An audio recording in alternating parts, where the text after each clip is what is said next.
下環區海泉灣對面又有新嘅電梯樓項目，星期三發售啦。咁你見到呢個位置呢，就係鋪位嘅門面嚟嘅。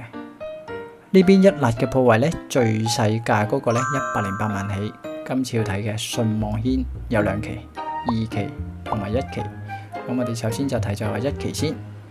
樓高呢就5層高，兩邊都係有電梯。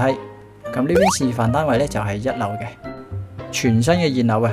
咁買家可以根據個人嘅需求呢，揀示範單位裝修或者係交樓標準去收樓嘅。而家你睇緊嘅呢，就係做咗間2房嘅示範單位間隔。咁再到呢個 B 單位呢，同樣佢都係做咗2房間隔。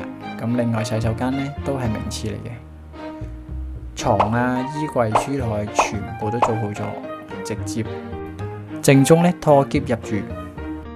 今次發售嘅價錢呢，就180萬起。到呢間呢，係做咗3房嘅間隔嘅，3間房同個廳都係會有窗嘅，間得非常之靚仔。咁呢排呢，都準備出新政策噶啦。如果係借8成最細嘅單位呢，就30零萬就上到車噶啦，月供呢4000零蚊。咁比早幾年呢，而家入市呢就非常之啱數。再去到2期呢邊啦，同樣都有電梯嘅，咁佢就係3層高。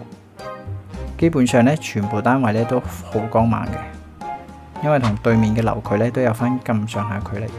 咁今次開盤嘅日期呢，就定咗喺星期三啊！如果對嗰邊嘅新樓有興趣又想買嘅呢，可以約我㗎。拜拜。